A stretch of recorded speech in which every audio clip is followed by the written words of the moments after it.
saya akan menjelaskan sebuah materi yang berjudul Konstruksi Jalan dan Jembatan. Jembatan adalah suatu konstruksi yang berfungsi untuk menghubungkan dua bagian jalan yang terputus oleh adanya rintangan-rintangan seperti lembah yang dalam, alur sungai, danau, saluran irigasi, kali, jalan kereta api, jalan raya yang melintang tidak sebidang, dan lainnya. Berdasarkan fungsinya, jembatan jalan raya atau highway bridge adalah jalan yang dibangun untuk sebidang melayang menghindari daerah atau kawasan yang selalu menghadapi permasalahan kemacetan lalu lintas, melewati persilangan kereta api untuk meningkatkan keselamatan lalu lintas dan efisiensi. Yang kedua yaitu jembatan jalan kereta api atau railway bridge, merupakan jalan yang dirancang khusus untuk dapat dilintasi kereta api. Perencanaan jembatan ini dari rel kereta api, ruang bebas jembatan, hingga beban yang diterima oleh jembatan disesuaikan dengan kereta api yang melewati jembatan tersebut. Yang ketiga yaitu jembatan pejalan kaki atau penyeberangan atau pedestrian bridge, merupakan jembatan yang digunakan untuk menyeberangi jalan. Fungsi dari jembatan ini yaitu memberikan ketertiban pada jalan yang dilewati jembatan penyeberangan tersebut dan memberikan keamanan serta mengurangi faktor kecelakaan bagi penyeberang jalan. Berdasarkan lokasinya, jembatan-jembatan dapat dibedakan sebagai berikut. Yang ke-1, jembatan di atas sungai atau danau. Yang kedua, jembatan di atas lembah. Yang ketiga, jembatan di atas jalan yang ada atau flyover. Yang keempat, jembatan di atas saluran irigasi atau drainage. Yang kelima, jembatan dermaga. Berdasarkan bahan konstruksinya. Yang ke-1,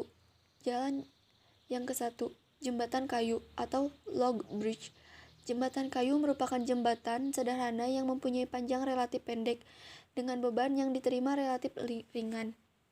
Yang kedua, jembatan beton. Jembatan dengan beton bertulang pada umumnya hanya digunakan untuk bentang jembatan yang pendek. Yang ketiga, jembatan beton prategang. Jembatan beton prategang merupakan suatu perkembangan mutakhir dari bahan beton. 4.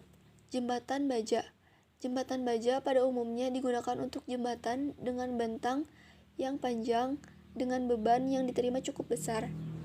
Yang kelima, jembatan komposit atau biasa yang disebut composite bridge, merupakan perpaduan antara bahan yang sama atau berbeda dengan pemanfaatan sifat menguntungkan dari masing-masing bahan tersebut. Yang keenam, jembatan bambu. Jembatan bambu merupakan jembatan sederhana yang materialnya terbuat dari bambu. Yang ketujuh, jembatan batu bata.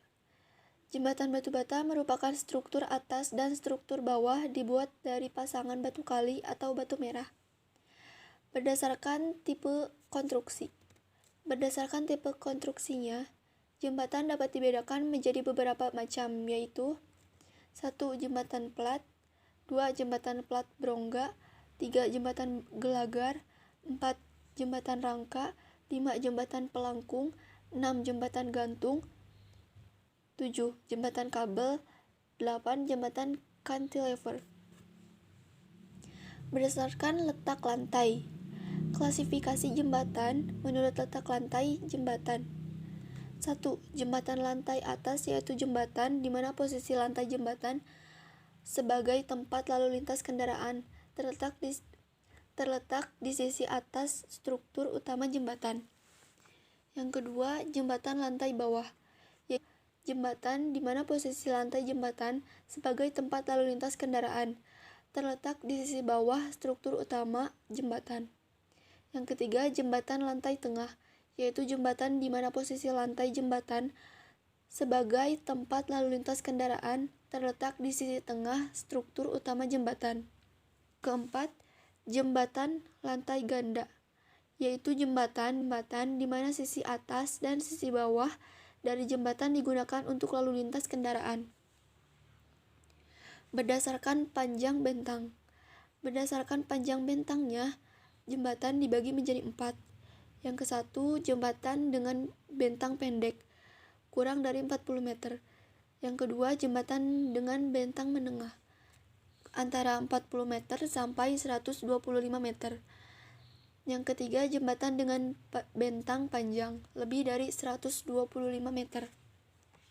Ditinjau dari analisis struktur. 1. Jembatan statis tertentu. Disebut statis tertentu karena bangunan tersebut menggunakan sistem yang paling sederhana. Yang kedua, jembatan statis tak tentu.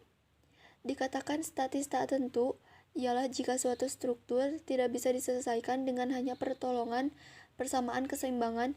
Dalam syarat keseimbangan ada 3 persamaan. Apabila sebuah struktur yang mempunyai reaksi perletakan lebih dari 3, maka reaksi-reaksi perletakan tersebut tidak bisa dihitung hanya dengan 3 persamaan keseimbangan. Selanjutnya, bentuk struktur konstruksi 1. Yang ke-1, jembatan gelagar biasa. Jembatan balok tipe simple span biasanya digunakan untuk jembatan dengan bentang antara 15 meter sampai 30 meter, di mana untuk bentang yang kecil sekitar 15 meter menggunakan baja, atau beton bertulang yang bentangnya sekitar 30 meter menggunakan beton prategang. Yang kedua, jembatan portal merupakan jembatan rangka baja yang sisi kiri, kanan, dan atasnya memiliki konstruksi yang menyambung dari batang satu ke batang yang lainnya. Yang ketiga, jembatan rangka. Jembatan rangka dibuat dari struktur rangka yang biasanya terbuat dari bahan baja dan dibuat dengan menyambung beberapa batang dengan las atau baut yang membentuk pola-pola segitiga. Jembatan rangka biasanya digunakan untuk bentang 20 meter sampai 375 meter. Yang keempat, jembatan gantung. Jembatan gantung merupakan struktur jembatan yang terdiri dari struktur penopang yang berupa tiang, pilar atau menara, struktur jembatan berupa gelagar induk yang gelagar melintang, lantai kendaraan, pejangkar kabel dan kabel penggantung yang membentang sepanjang bentang sejajar dengan arah memanjang jembatan. Jembatan gantung merupakan jenis jembatan yang digunakan untuk bentang-bentang besar, yaitu antara 500 meter sampai 2000 meter atau 2 km. Bentuk struktur konstruksi 2. 5. Jembatan kabel penahan. Jembatan kabel merupakan suatu pengembangan dari jembatan gantung di mana terdapat juga 2 pilar atau tower. Pada jembatan kabel umumnya terbuat dari beton. Jembatan kabel ini juga digunakan untuk bentang-bentang besar, tetapi tidak sebesar bentang pada jembatan gantung. Besar bentang maksimum untuk jembatan kabel sekitar 500 meter sampai 900 meter. Yang keenam, jembatan pelengkung atau busur. Merupakan suatu tipe jembatan yang menggunakan prinsip kestabilan di mana gaya-gaya yang bekerja di atas jembatan ditransportasikan ke dalam akhir lengkung atau abutmen. Biasanya digunakan untuk bentang hanya sekitar 0,5 meter sampai 2 meter dan biasa disebut dengan gorong-gorong. Untuk bentang sebesar jembatan lengkung dapat digunakan untuk bentang sampai 500 meter. Yang ketujuh, jembatan plat. Jembatan ini merupakan beton bertulang yang antara gelagar induk dan plat lantai kendaraan dicor bersamaan dan menyatu sebagai blok T. Yang kedelapan, jembatan cantilever. Jembatan cantilever adalah merupakan pengembangan jembatan balok. Tipe jembatan cantilever ini ada 2 macam, yaitu cantilever dan cantilever with suspense span. Pada jembatan cantilever, sebuah pilar atau tower dibuat masing-masing sisi bagian yang akan diseberangi dan jembatan dibangun menyamping berupa cantilever dari masing-masing pilar atau tower. Pilar atau tower ini mendukung seluruh beban pada lengan cantilever. Yang kesembilan, jembatan terapung. Jembatan terapung dibuat dengan mengikat jembatan pada ponton-ponton. Ponton-ponton ini biasanya jumlahnya banyak, sehingga jika salah satu ponton terjadi kebocoran, maka tidak begitu mempengaruhi atau membahayakan kestabilan jembatan apung secara keseluruhan. Ponton-ponton yang digunakan pada jembatan terapung dapat dibuat dari 2 beton, di mana beton total dapat mencapai sebesar 2 km. 10. Jembatan kombinasi. Jembatan kombinasi adalah jembatan yang menggunakan lebih dari satu jenis jembatan. Hal ini terutama untuk jembatan dengan bentang sangat besar, di mana penggunanya satu jenis jembatan tidak ekonomis. Tujuan, fungsi, dan kegunaannya. Jembatan ditinjau dari fungsi atau kegunaannya. Yang ke-1, jembatan untuk lalu lintas kereta api. Jembatan yang digunakan untuk menghubungkan rel, lintasi rintangan seperti sungai, jalan untuk melewati kereta api. 2. Jembatan untuk lalu lintas biasa atau umum. Jembatan yang digunakan untuk menghubungkan jalan raya yang melintasi sungai atau jalan lain dengan tujuan agar bisa dilintasi oleh kendaraan darat. Yang ketiga, jembatan berfungsi ganda. Jembatan di mana sisi atas dan bawah digunakan untuk melintasi dengan objek yang berbeda. Seperti jembatan Cirahong, bagian atas digunakan untuk rel pelintasan kereta api, sementara di bawah untuk mobil motor. Yang keempat, jembatan khusus. Jembatan khusus dibuat untuk pipa-pipa perusahaan minyak dari satu daerah ke daerah lain, karena pipa tersebut tidak selamanya harus tertanam di dalam tanah. Berdasarkan sifat-sifat jembatan. Ke-1, jembatan sementara atau darurat.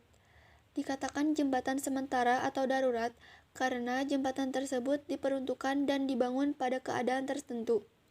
Misal jembatan yang sedang direnovasi kemudian dibuatkan jembatan sementara yang dibuat dari material pohon kelapa dengan tujuan agar jembatan tersebut masih bisa difungsikan. Yang kedua, jembatan tetap atau permanen.